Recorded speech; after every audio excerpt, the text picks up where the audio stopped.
What happens when a simple act of motherhood is twisted into a public spectacle of humiliation for Keisha Williams traveling with her 5-year-old son. A spilled juice box on a first-class flight became a nightmare. The flight manager, a woman named Jennifer with ice in her veins, saw not a mother in need of a hand, but a target for her misplaced rage. In front of a plane full of strangers, Keisha was belittled, accused, and threatened with removal. But Jennifer made one colossal mistake she never stopped to ask who Keisha's husband was. She couldn't possibly imagine that the man on the other end of Keisha's desperate phone call held the power to shatter her entire world with a single command. The sterile, recycled air of JFK International Airport was a familiar kind of purgatory. For Keisha Williams, it was the final hurdle in a marathon of stress. The past week had been a blur of hushed phone calls, worried texts, and the gnawing anxiety that comes from knowing a loved one is fading. Her mother down in Atlanta had taken a bad turn, and Keisha was flying down on the first available flight, her 5-year-old son Leo in tow. Leo was her rock, her sunshine. And at this particular moment, a tiny, wriggling ball of kinetic energy. He was a good boy, but 5 years of age didn't allow for much appreciation of airport decorum.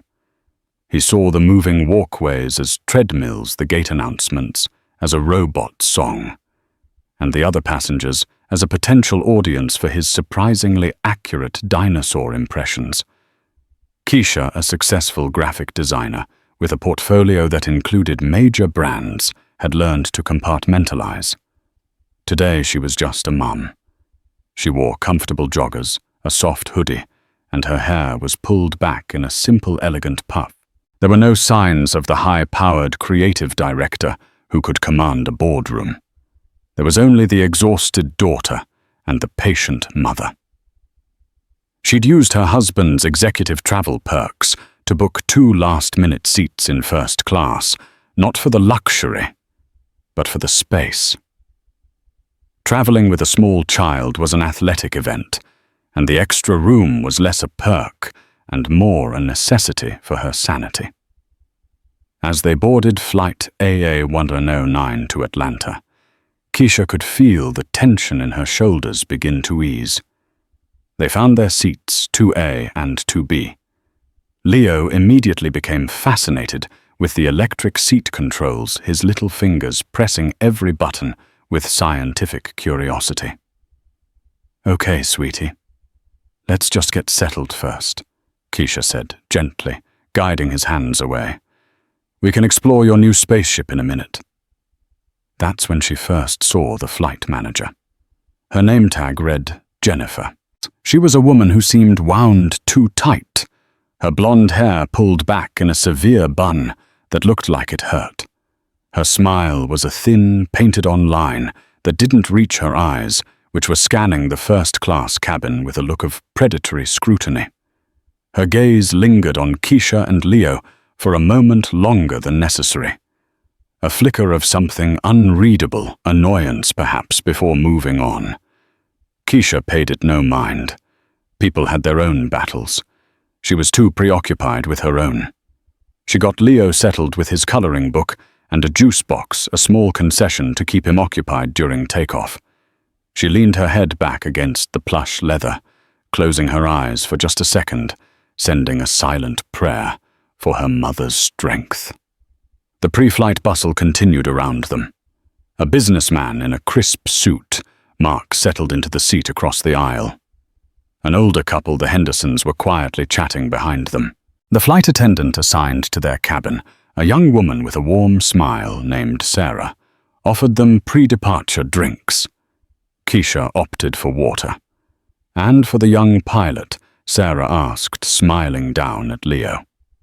"Apple juice, please," he chirped. The moment the drink arrived, the minor disaster struck. As Leo reached for it, his elbow knocked the already opened juice box from his tray table. A river of sticky sweet liquid cascaded down the side of his seat, pooling on the pristine cream-colored carpet. "Oh, honey," Keisha gasped immediately, grabbing the small stack of napkins from her tray. "Oops," Leo's face crumpled. "I'm sorry, Mommy." "It's okay, baby." "It was an accident," she soothed, dabbing uselessly at the spreading stain. She looked up, trying to catch Sarah's eye for more napkins, but instead she met the cold, hard stare of Jennifer, the flight manager, who was striding toward them with an expression of pure thunder. "What is going on here?" Jennifer's voice was sharp, cutting through the low hum of the cabin. "I'm so sorry," Keisha said immediately, looking up at her. "My son just had a little spill. If I could just get some extra towels or wipes, I can clean it right up." Jennifer looked down at the puddle of juice, then at Leo, and finally at Keisha. Her lip curled in a faint sneer. "Ma'am, this is a first-class cabin. This carpeting is brand new. That is not a little spill."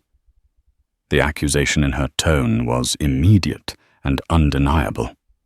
It wasn't about the juice. Keisha felt a familiar, weary defensiveness rise in her chest. She had seen this look before. The look that questioned her presence, her right to be in a space like this. "I understand," Keisha said, keeping her voice even and calm. "It was an accident. Children spill things. I'm happy to take care of it." "Take care of it," Jennifer repeated with a hollow laugh. "That stain is going to set. We're going to have to call a special cleaning crew because of your carelessness." She didn't say, "your son's carelessness." She said, "yours." The businessman, Mark, glanced over, a slight frown on his face. The younger flight attendant, Sarah, hurried over with a handful of thick cloths. "Here, let me help." Sarah offered, kneeling. Jennifer shot Sarah a look that could freeze far. "I will handle this, Sarah. Go prepare the cabin for departure." Sarah hesitated, looking from Keisha's apologetic face to Jennifer's furious one, before reluctantly retreating. Jennifer crossed her arms, standing over Keisha like a warden. "You know there's a level of decorum expected up here. Perhaps you would be more comfortable in a different section of the plane." The implication was as clear as it was ugly. Keisha's blood ran cold. She wasn't just a mother with a clumsy child anymore. In Jennifer's eyes, she was an intruder, a problem to be managed. The weight of her mother's illness, the stress of the travel, and now this public humiliation began to press down on her hard. And this, she sensed, was only the beginning. The air in the cabin grew thick with unspoken tension. Every passenger in first class was now acutely aware of the drama unfolding at seat 2B. Some stared openly. Others hid behind newspapers and laptops, their ears tuned to the confrontation. Keisha took a deep breath, forcing herself to remain composed for Leo's sake. Her son had picked up on the hostility and was now quietly sniffling his small body pressed against her side.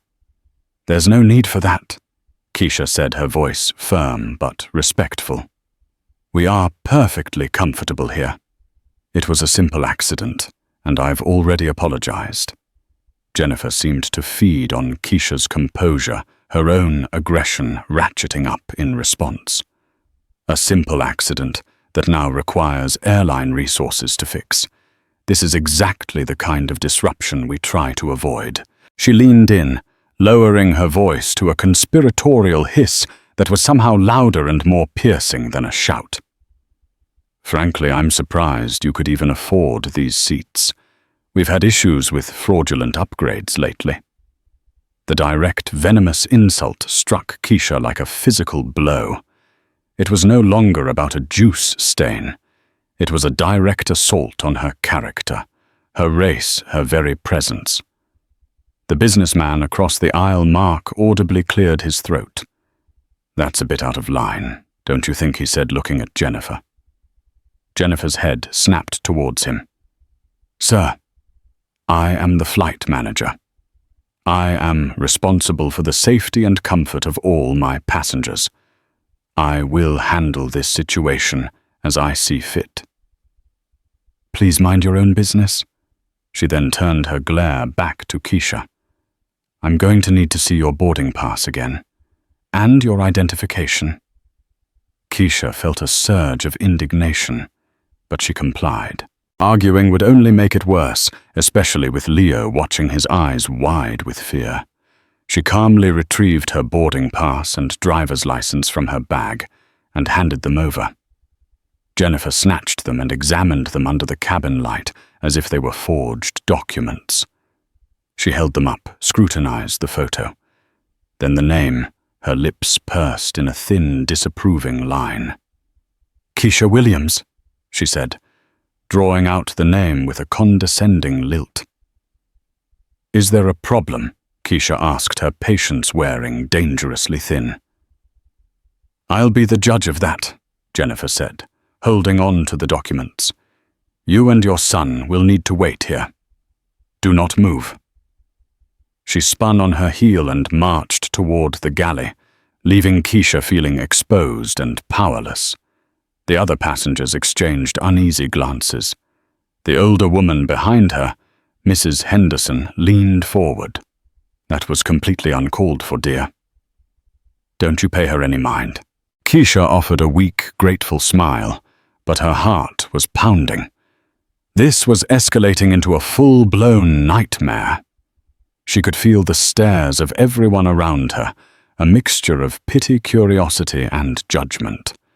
She pulled Leo into a tight hug, whispering reassurances she didn't feel herself.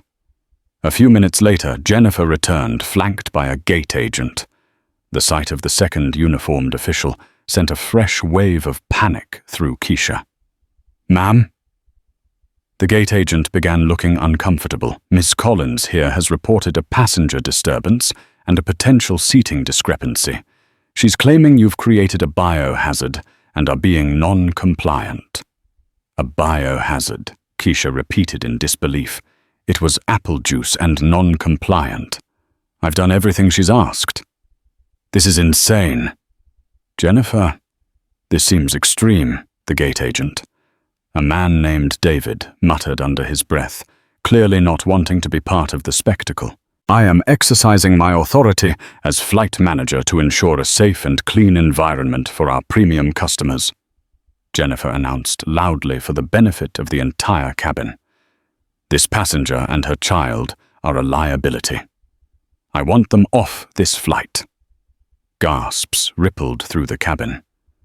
Leo began to cry in earnest, his small sobs filling the tense silence. "You can't be serious," Keisha exclaimed, her voice finally cracking. "You're going to kick a mother and her child off a plane over a spilled drink. My mother is in the hospital. I have to get to Atlanta." Her plea for compassion seemed only to harden Jennifer's resolve. "Your personal problems are not the airline's concern. Your behavior is. Now please gather your belongings. We are holding up the entire flight." Sarah, the young flight attendant, reappeared at the edge of the galley, her face pale with distress. She looked like she wanted to intervene, to say something, but a single withering glare from Jennifer sent her shrinking back into the shadows. Keisha felt utterly defeated. This woman, for reasons Keisha could only surmise, were rooted in a deep-seated prejudice, had decided to make an example of her. She had twisted a mundane accident into a federal case, weaponizing her minor authority to inflict maximum humiliation. "Fine," Keisha said, her voice trembling with a mixture of rage and sorrow. She began to unbuckle Leo, her movements stiff. Her mind was racing. What would she do? How would she get another flight? The thought of her mother alone in that hospital bed sent a shard of pure desperation through her. As she stood up to retrieve her carry-on from the overhead bin, Jennifer took a step closer, her voice dripping with venomous satisfaction. See? This is what happens when people get in over their heads. They can't handle it. That was the final straw. The condescension, the cruelty, the public shaming it all coalesced into a single point of cold, clear resolve. Keisha stopped what she was doing. She looked Jennifer dead in the eye. She was not going to be broken by this woman. She was not going to let this injustice stand. She reached into her purse, her fingers bypassing her wallet and closing around her phone. She had one last resort. A call she never ever made for reasons like this, but Jennifer had left her with no other choice. The jet bridge was a cold, impersonal tunnel, a limbo between the airport and the sky. It was here that Keisha Williams hit her lowest point. Jennifer, with the reluctant assistance of the gate agent, David had escorted her and Leo off the plane. The walk of shame through the first-class cabin was agonizing. Every eye was on them. Keisha kept her head held high, one arm wrapped protectively around her son, who had buried his face in her side, his small body shaking with quiet sobs. Once on the jet bridge, the metal door to the aircraft hissed shut behind them with an air of finality. The muffled sounds of the cabin were replaced by the industrial hum of the airport and the distant roar of taxiing planes. Your checked luggage will be removed from the aircraft and can be collected at the main baggage claim in approximately 1 hour. Jennifer stated, her voice devoid of any emotion, save for a cold, clinical satisfaction. You can speak with the customer service agent at the terminal to discuss rebooking options, though I can't guarantee there will be availability today. She stood there, arms crossed, the absolute picture of power. To her, this was a problem solved, a piece of trash removed. You have no idea what you've just done, Keisha said, her voice low and strained. She was trying to hold back the tears, not for her own sake, but for Leo's. She didn't want him to see her break. Oh, I think I do, Jennifer countered with a smirk. I've maintained the standards of this airline and removed a disruptive passenger. It's my job. The gate agent, David, shifted uncomfortably. Jennifer, maybe we should just head back to the desk. This is handled. David, Jennifer snapped, cutting him off. Go, I'll be right there. David gave Keisha a look of helpless apology before retreating towards the gate, leaving her alone with her tormentor. The cruelty was breathtaking. Keisha looked at this woman, her perfectly coiffed hair, her immaculate uniform, her sneering expression, and saw the face of every petty tyrant, every person who used a tiny sliver of power to belittle others. It was never about the juice. It was about control. It was about putting someone Jennifer perceived as lesser back in their place. Desperation clawed at Keisha's throat. She thought about her mother, lying in a hospital bed waiting for her. She thought about trying to navigate the chaos of JFK with a distraught child, trying to find another flight, the hours ticking by. The injustice of it all was a physical weight crushing the air from her lungs. She sank down onto her carry-on suitcase, pulling Leo onto her lap and hugging him tightly, finally letting a few silent tears trace paths down her cheeks. It's okay, baby, she whispered into his hair. Mummy's going to fix this. I promise we're going to see Grandma. Jennifer watched the scene with detached impatience. The dramatics aren't necessary. You should have thought of the consequences before you acted so carelessly. That was it. The absolute lack of humanity in her voice flipped a switch in Keisha's mind. The despair solidified into a cold, hard diamond of fury. She had been patient. She had been polite. She had endured the humiliation. No more. Wiping her tears with the back of her hand, she reached into her bag and pulled out her phone. Her fingers were shaking, but her resolve was iron. She scrolled through her contacts, past her friends, past her clients, to a name listed simply as Marcus. Jennifer scoffed. "What are you going to do? Call someone to complain?" "Let me save you the trouble. I'll be filing a full incident report. It will be on your permanent record with this airline." Keisha ignored her. She pressed the call button and lifted the phone to her ear. It rang once, twice, before a calm, familiar voice answered. "Hey, Kesh. Everything okay? I thought you'd be taking off by now." Keisha closed her eyes, drawing strength from the sound of her husband's voice. "Marcus," she said, her voice quiet but steady. "We have a problem." She took a steadying breath, her gaze locking onto Jennifer's smug face.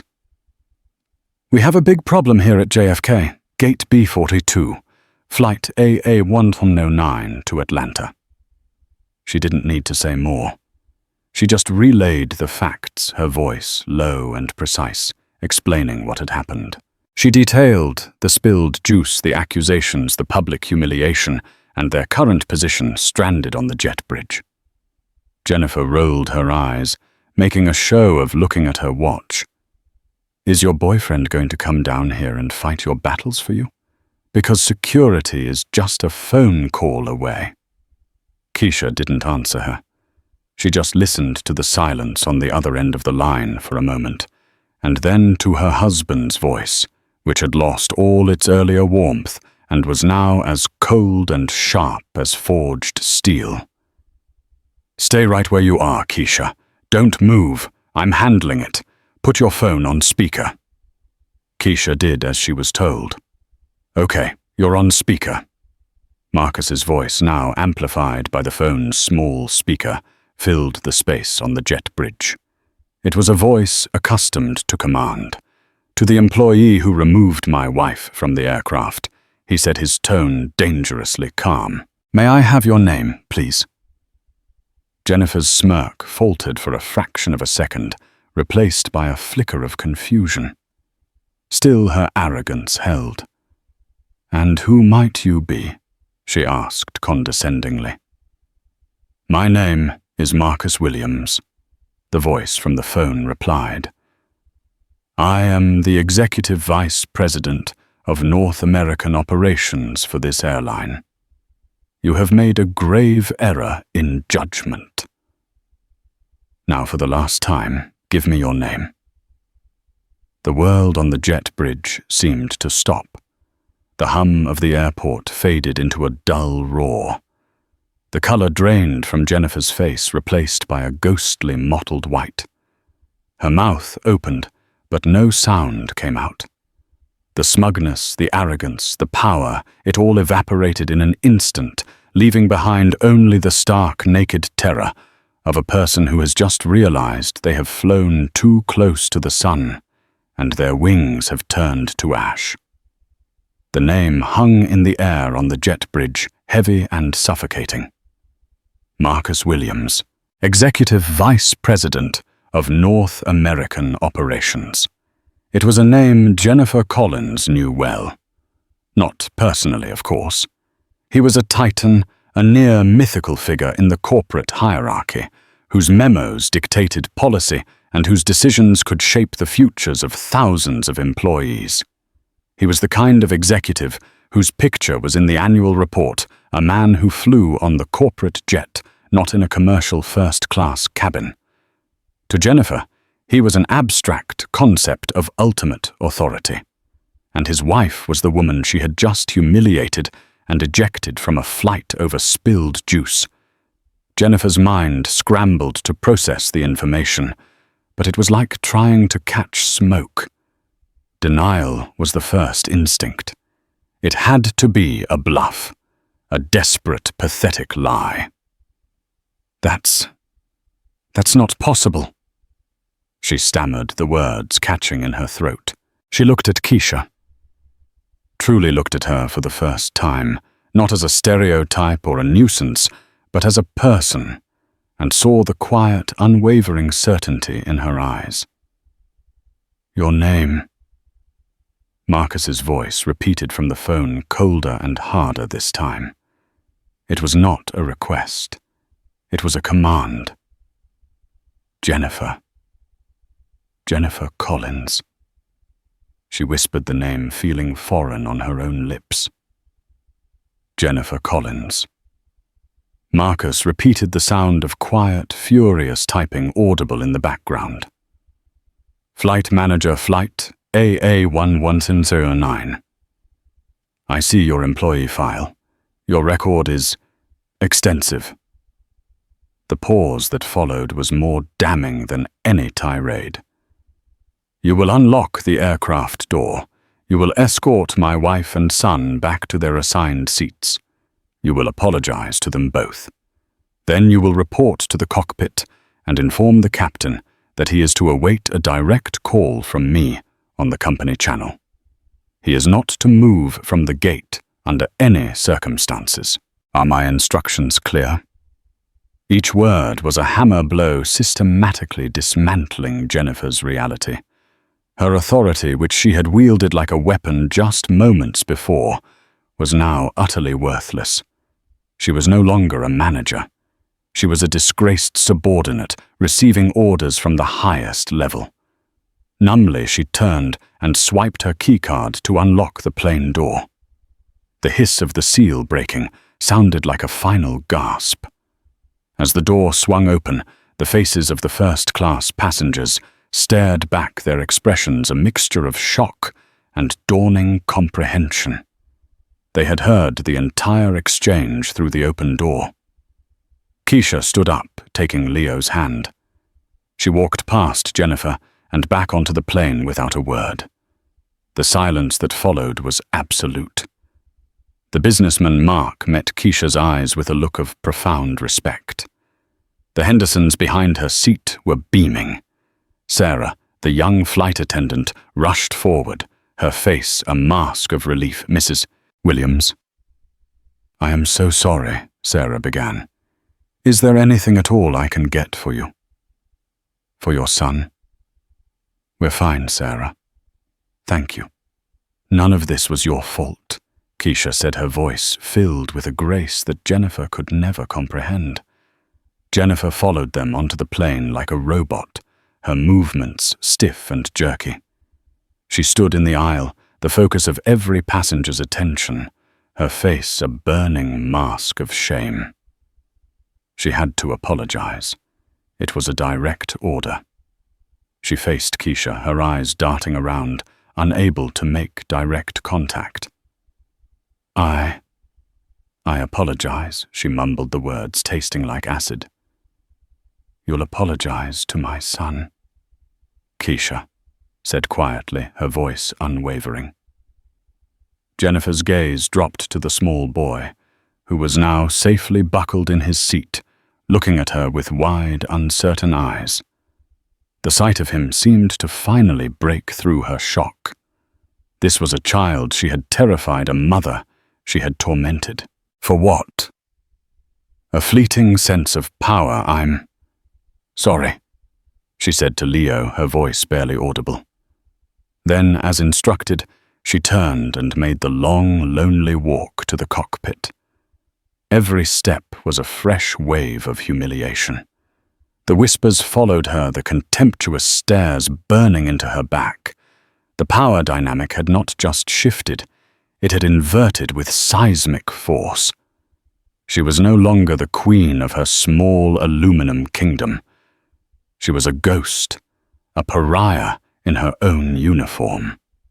Moments after she disappeared into the cockpit, the gate agent David rushed back onto the plane, his face pale and his eyes wide with panic. He was followed by a man in a sharp suit. Keisha didn't recognize the airport's general manager, a Mr. Peterson who had clearly been summoned from his office by a call that no manager ever wants to receive. Peterson ignored everyone else and made a beeline for Keisha's seat. He crouched in the aisle, bringing himself to her level. "Mrs. Williams," he said, his voice laced with a desperate sincerity. "On behalf of the entire airport authority and the airline, I am profoundly sorry for the disgraceful treatment you have received today. This is inexcusable, absolutely inexcusable. Your husband has been in contact. We are handling the situation internally at the highest level." He gestured for Sarah. "Please upgrade Mrs. Williams and her son to our premier global suite if it's available on this aircraft. Whatever she needs, food, drinks, amenities, it's all on us. Make sure they are as comfortable as possible." Keisha simply nodded, overwhelmed. This swift, overwhelming response was jarring. It was the kind of efficiency and concern that should have been offered from the start, not just when a powerful name was invoked. A moment later, Jennifer emerged from the cockpit, her face ashen. The pilot followed her out. He looked at Jennifer with undisguised disgust before addressing Keisha directly. "Mrs. Williams, we will be on our way as soon as I have clearance from Mr. Williams. I apologize for the delay and for the conduct of a member of my crew." The public repudiation was complete. Jennifer just stood there, stripped of her authority, her dignity, her career. Two airport security officers, the very ones she had likely threatened to call on Keisha, were now waiting for her at the aircraft door. Their presence was not for show. One of them stepped forward. "Ms. Collins, you'll need to come with us." The tyrant had been dethroned, and her fall was just beginning. The wheels of corporate justice, once set in motion by a voice like Marcus Williams, moved with terrifying speed and precision. For Jennifer Collins, the experience was like being caught in the gears of a massive, unforgiving machine. The security officers who escorted her from the plane were polite but firm. They didn't put her in handcuffs, but their presence was a clear signal that her authority was gone. They led her not to a quiet office for a discussion, but directly to the airline's airport administration suite, a place she had only been to for commendations and yearly reviews. This time the atmosphere was funereal. Waiting for her were Mr. Peterson, the airport general manager, and the head of human resources for the JFK hub, a stern woman named Maria Sanchez. Jennifer was not offered a seat. She was told to stand in the center of the room, like a defendant in a courtroom. "Jennifer, your employment with this airline is suspended effective immediately, pending a full investigation." Maria began her voice, leaving no room for argument. "Surrender your company ID, your key cards, and any other airline property." Suspended. An investigation. Jennifer sputtered, a desperate, wild hope flickering within her. It was a misunderstanding. The passenger was the wife of our EVP of North American Operations. Peterson cut in his voice, sharp as broken glass. "But that Miss Collins is completely irrelevant. If she had been a regular passenger who had saved for a year to buy that ticket, your behavior would still be a fireable offense of the highest order. Your conduct, as reported by the crew and multiple passengers who have already submitted complaints, was unprofessional, discriminatory, and a complete abuse of your authority." The word discriminatory hung in the air. Jennifer paled. She had never thought of herself as racist, only as someone who enforced the rules, who maintained standards. But now, in the harsh light of professional review, her actions were being called what they were. The microaggressions, the questioning of Keisha's ability to afford the ticket, the condescending tone, it all painted a very ugly picture. "Multiple passengers have submitted complaints?" she asked weakly. Instantly, Maria confirmed, gesturing to a tablet on the desk. Via the in-flight Wi-Fi, the moment the situation with Mr. Williams became clear. Mr. Mark Covington, in Seat 1C, a Platinum Medallion member, sent a 2-page email to the Executive Complaints Department before the cockpit door even closed. The Henderson couple in 3A and 3B have also filed a formal report. The flight attendant, Sarah Jenkins, has already given her statement corroborating everything. Jennifer felt the world tilting beneath her feet. She had thought she was in control, that the other passengers were just a passive audience. She never imagined they would become witnesses for the prosecution. Her professional life was unraveling thread by thread, but the karma was not content to stop there. As she was being debriefed, a new, more terrifying crisis was unfolding online. A passenger in the business class cabin, a young tech blogger with a significant social media following, had discreetly filmed the entire initial confrontation on his phone, from Jennifer's aggressive approach to Keisha's tearful plea about her mother. He had hesitated to post it, not wanting to get involved. But when the story took its dramatic turn and it became clear who Keisha was, he realized he had viral gold. He uploaded the 2-minute clip to X, formerly Twitter, with a simple, devastating caption. American Airlines flight manager at American Air bullies and kicks a black mother and her young son off a flight for a spilled drink. The ending will shock you. @flying while black, #Karen. The video exploded. Within 30 minutes it had 1 million views. The footage was raw and damning. It showed Jennifer's sneer, her dismissive hand gestures, Keisha's dignified but pained responses, and little Leo crying. It was a perfect, self-contained drama of cruelty and injustice. By the time Jennifer was being escorted out of the airport, her phone was vibrating non-stop with notifications. News outlets, content aggregators, and outrage bloggers had picked up the story. Her name, clearly visible on her uniform in a freeze frame of the video, was now public. Her face was everywhere.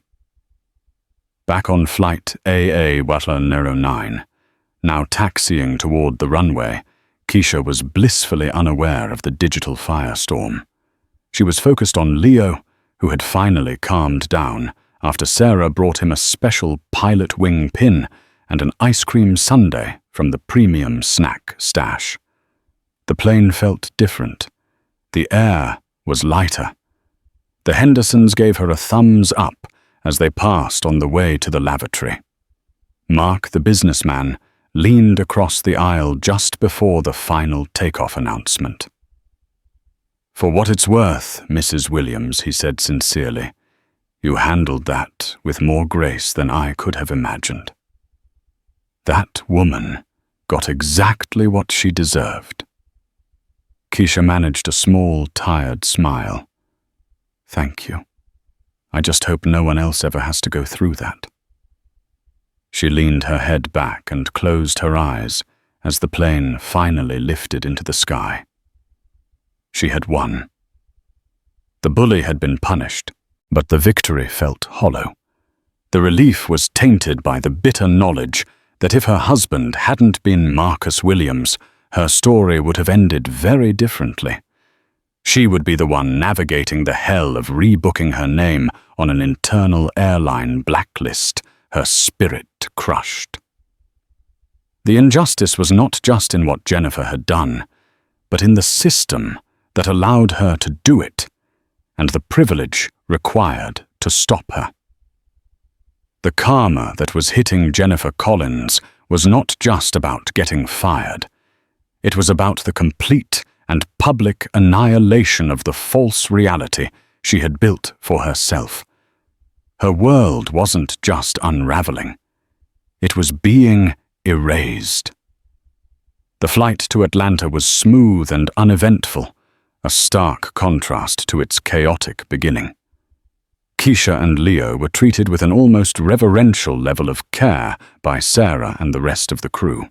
When they landed, a personal representative from the airline was waiting at the gate to escort them directly to a private car Marcus had arranged. As they were whisked away toward the hospital, Keisha finally checked her phone, which had been on airplane mode.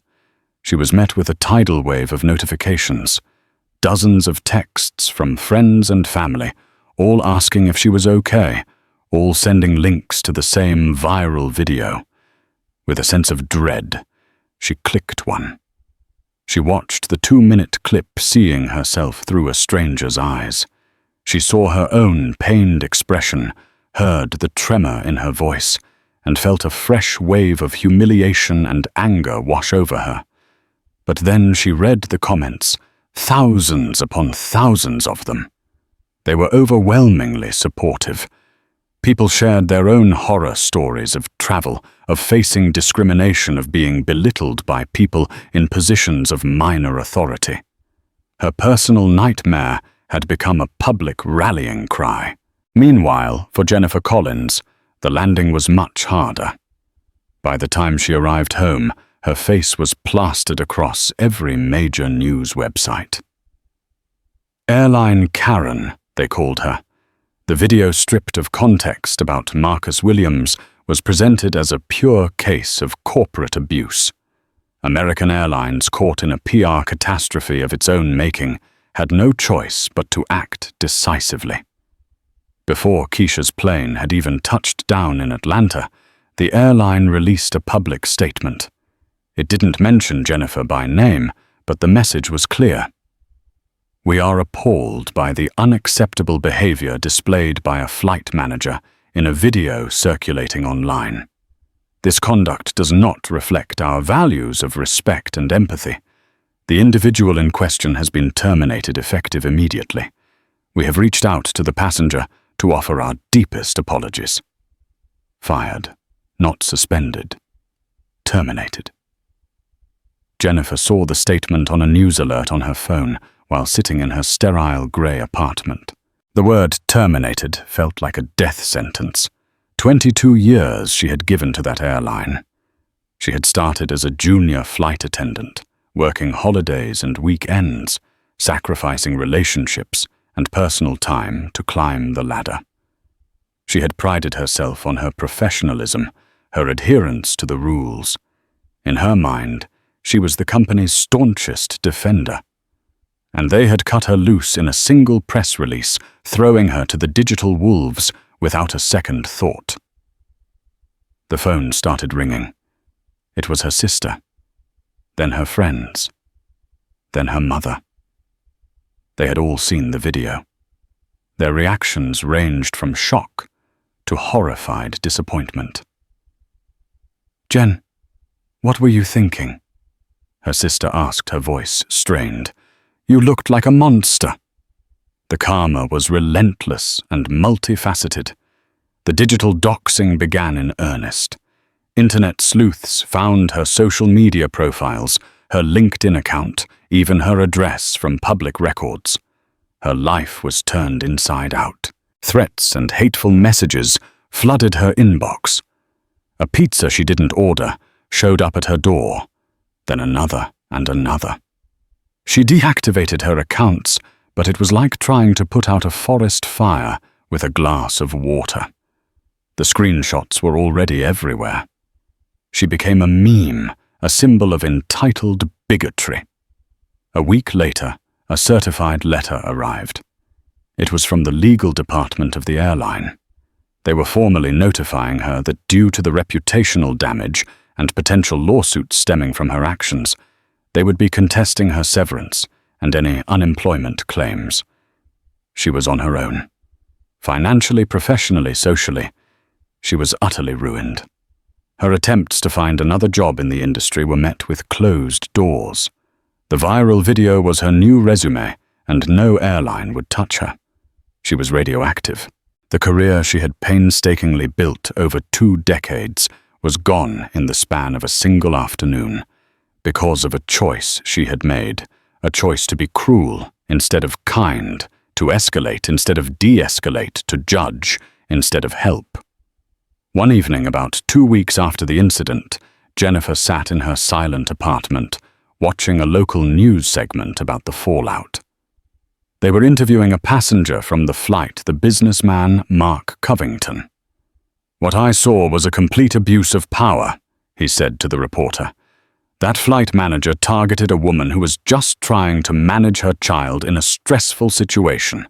The fact that her husband turned out to be a top executive shouldn't be the point. Every single passenger deserves to be treated with basic human dignity. The camera then cut to a statement from American Airlines announcing a new company-wide training initiative focused on de-escalation and implicit bias awareness. The program was being championed by EVP Marcus Williams and his wife, Keisha. It was to be called the Leo Initiative, named after their son. Jennifer broke down. The sound that escaped her was a raw, guttural sob of pure despair. It was the cry of a person who had lost everything and finally understood that she had no one to blame but herself. She saw the new training program not as a positive change, but as a monument to her failure, a legacy of her own making. The hard karma hadn't just been a slap on the wrist. It had been a systematic dismantling of her entire existence, leaving her with nothing but the bitter truth of her actions. The antiseptic smell of the hospital in Atlanta was the scent of Keisha's entire world for the first 72 hours. She sat by her mother's bedside, holding a hand that felt fragile and paper-thin, listening to the rhythmic beeping of machines that had become the soundtrack to her prayers. Leo, mercifully resilient, spent most of his time with his aunt, shielded from the stark reality of the ICU. But in the quiet moments when her mother slept, Keisha's mind would unwillingly replay the scene on the plane. The sneer on Jennifer's face, the hot sting of humiliation, the cold dread in the pit of her stomach. The viral video was a ghost she couldn't shake. Friends and family would hold her well-meaning but jarring messages like, "You're famous. So proud of how you handled that beast." They meant to be supportive, but each message felt like a fresh scratch on a healing wound. On the third day, her mother Evelyn finally opened her eyes with a clarity that hadn't been there before. Her first words were a weak but determined, "Did you bring my grandbaby?" Relief washed over Keisha so powerfully, her knees felt weak. The crisis had passed. The marathon of stress was ending. Over the next few days, as Evelyn regained her strength, they talked. One afternoon, with the Georgia sun streaming through the window, Keisha finally told her the full story of the flight. She expected her mother to share in her outrage, to be furious on her behalf. Instead, Evelyn listened with a profound, weary sadness in her eyes. When Keisha finished, her mother was quiet for a long time. "You know," she said, her voice raspy but firm, in 1975. "I was on a bus from Montgomery to Birmingham. I was dressed in my Sunday best to go for a job interview. A white man got on, and the driver told me to give up my seat. Not move to the back, just get up and stand. I did it. I stood for 2 hours because I knew what would happen if I didn't. I needed that job." She looked at her daughter, her gaze piercing. "The world has changed, baby. But the hearts of some people haven't. That woman on the plane, she's the granddaughter of the man who drove my bus. The uniform is different. The rules have changed, but the poison is the same. She needed to feel big by making you feel small." Evelyn patted Keisha's hand. "I'm proud of you for standing up. But I'm more proud that you didn't let her poison you." That conversation shifted something deep inside Keisha. Her lingering anger began to feel less like a righteous fire and more like a heavy burden. Her mother was right. The problem was so much bigger than Jennifer Collins. Marcus flew down that first weekend. The moment he saw Keisha, he enveloped her in a hug that spoke of days of pent-up fear for her mother and white-hot rage on her behalf. He was a man accustomed to solving problems, and this problem had a name and an employee number. "I've had legal run a full background," he said that night after Leo was asleep, his voice a low growl as he paced the living room of Keisha's childhood home. Jennifer Collins has 17 passenger complaints filed against her in the last 5 years, 9 of which have notations of potential discriminatory language. She's been shuffled from hub to hub. Management has been passing the buck on her for years. This isn't just her cash, it's a systemic failure. I want to blacklist her. I want to make sure she can't even get a job as a mall cop. The union will fight it, but I'll spend millions of my own money to crush them. This was the Marcus she knew, the corporate warrior, the titan who moved mountains by force of will. But Keisha saw the pain behind his fury. It was the pain of a husband who couldn't protect his family, a pain that was now being channeled into a desire for absolute destruction. And then what, Marcus, she asked quietly. We ruin her life, we feel better for a week, and the next Jennifer Collins does the same thing to another woman who isn't married to you. What about her? The woman who doesn't have an EVP husband to call. She just gets broken. Her kids see her broken, and the airline sends her a $100 voucher and a hollow apology. That's not justice. It's just revenge. Marcus stopped pacing and looked at her, truly seeing the exhaustion and the profound moral clarity in her eyes. "So what do we do?" he asked, his voice softening. "I can't let this go." "I won't." "Then don't let it go," she replied, stepping closer to him. "Channel it. You have the power to fix the system that created her. Don't just punish the symptom. Cure the disease. Build something better." The idea born from a mother's wisdom and a wife's grace took root in Marcus's mind and grew into an obsession. When he returned to the corporate headquarters in Fort Worth, he was no longer a man on a vendetta. He was a man with a mission. He called an emergency meeting of the entire executive leadership team and the heads of in-flight services, HR, and training. The resistance was immediate, though polite. "Marcus, we've terminated the employee and issued a public apology. The news cycle is already moving on," said the head of PIP. "A massive new training program will cost millions and affect flight schedules. Our stock dipped 4% the day that video came out." Marcus shot back, his voice dangerously calm. "That cost us hundreds of millions in shareholder value. Don't talk to me about the cost of training. Talk to me about the cost of ignorance." He laid out his vision. This would not be another series of sterile PowerPoint presentations about diversity. He called it the Leo Initiative. He explained, "It's named after my 5-year-old son, because I want every single employee to understand that our goal is to build an airline that our children would be proud of. An airline where no child ever has to see their parent humiliated and dehumanized over a spilled juice box." The initiative was revolutionary. Marcus poached top sociologists from universities and customer experience experts from luxury hospitality brands. They developed a multi-tiered program that included virtual reality modules, putting employees directly into the shoes of a passenger facing discrimination or a parent traveling alone with a crying infant. They implemented a system of peer-led workshops where crew members could anonymously share their own experiences with difficult situations and biased colleagues, fostering a culture of accountability from the ground up.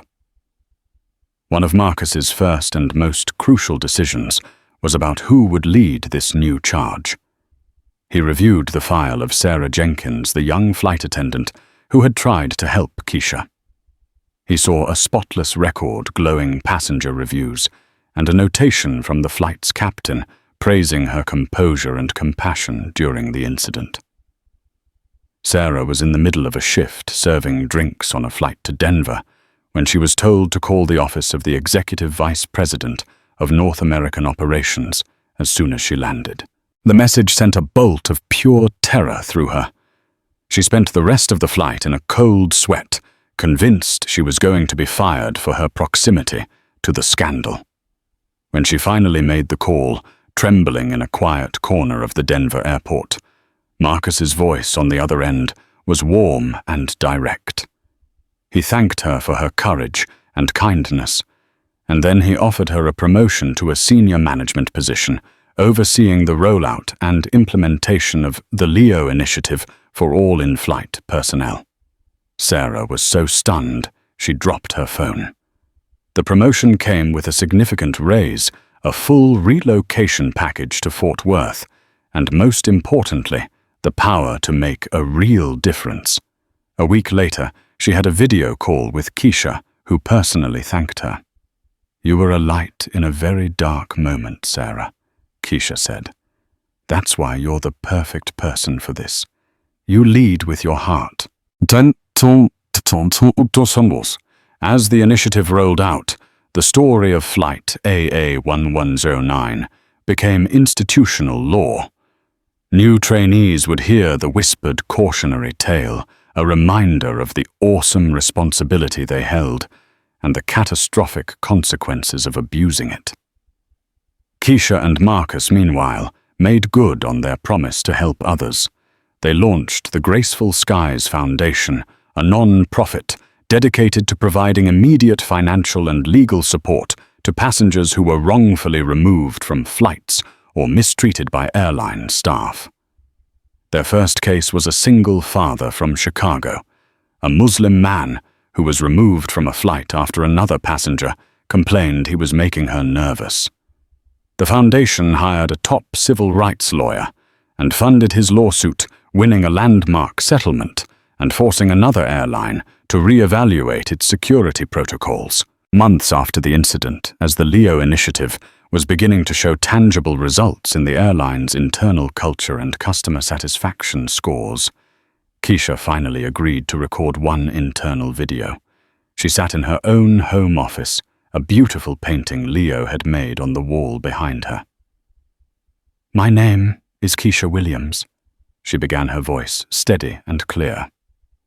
"Many of you know my story, or rather, you know the 2-minute version of it that went viral. But what that video didn't show was the fear, the feeling of being completely powerless, or the quiet dignity of my own mother, who reminded me that this kind of hatred is an old poison in a new bottle. It also didn't show the kindness of a flight attendant named Sarah, who chose to help when it would have been easier to look away. She leaned forward slightly, her gaze magnetic. That moment of choice is what I want to talk about. Every day, on every flight, you are presented with hundreds of these moments. A passenger is anxious. A child is crying. A connection is tight. You have the choice to meet that stress with authority or with empathy, with a rule book or with grace. The choice you make defines not only our company, but who we are as people. That day at JFK, one person's choice cost her everything. But another's is now helping to change an entire airline. The power you hold is immense. Please, I'm asking you, always choose grace. The video became the capstone of the training program, a powerful personal plea that resonated far more than any corporate memo ever could.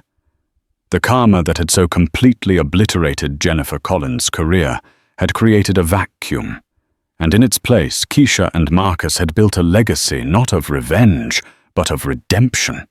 It was a testament to a higher principle that the deepest wounds, when tended with purpose and grace, can become the source of the most profound healing. The story of Keisha Williams and the flight manager Jennifer is a powerful and sobering reminder that our actions, big and small, have consequences. In a moment of misplaced authority, one woman chose cruelty and paid an unimaginable price, while the woman she targeted chose to turn her pain into a catalyst for positive change. This wasn't just about one airline Karen getting what she deserved. It was about exposing a system where dignity and respect are too often reserved for those who are perceived to have power.